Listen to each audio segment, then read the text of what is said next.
In the course of time, the king of the Ammonites died, and his son Hanun succeeded him as king.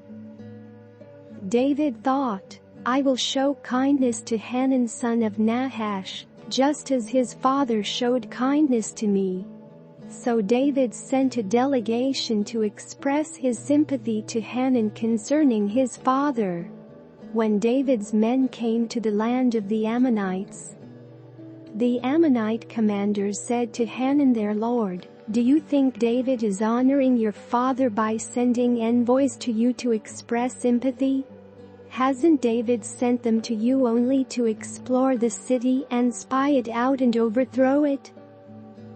So Hanun seized David's envoys, shaved off half of each man's beard, cut off their garments at the buttocks, and sent them away.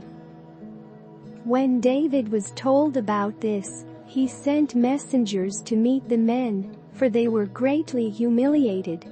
The king said, "Stay at Jericho till your beards have grown, and then come back." When the Ammonites realized that they had become obnoxious to David, they hired 20,000 Aramean foot soldiers from Beth Rehob and Zobah, as well as the king of Maakah with 1,000 men, and also 12,000 men from Tob. On hearing this, David sent Joab out with the entire army of fighting men.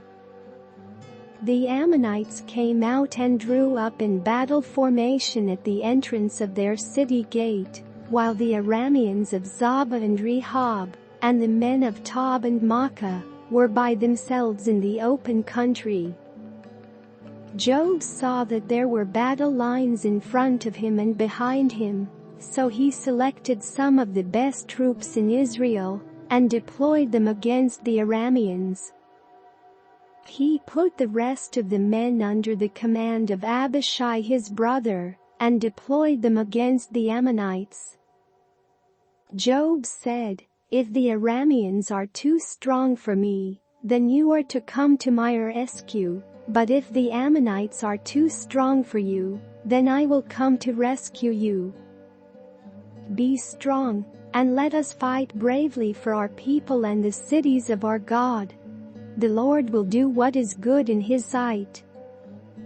Then Joab and the troops with him advanced to fight the Arameans, and they fled before him. When the Ammonites realized that the Arameans were fleeing, they fled before Abishai and went inside the city. So Joab returned from fighting the Ammonites and came to Jerusalem. After the Arameans saw that they had been routed by Israel, they regrouped.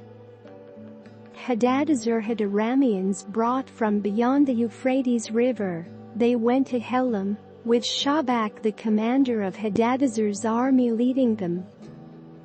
When David was told of this, he gathered all Israel, crossed the Jordan and went to Helam. The Arameans formed their battle lines to meet David and fought against him. But they fled before Israel, and David killed 700 of their charioteers and 40,000 of their foot soldiers. He also struck down Shobak the commander of their army, and he died there.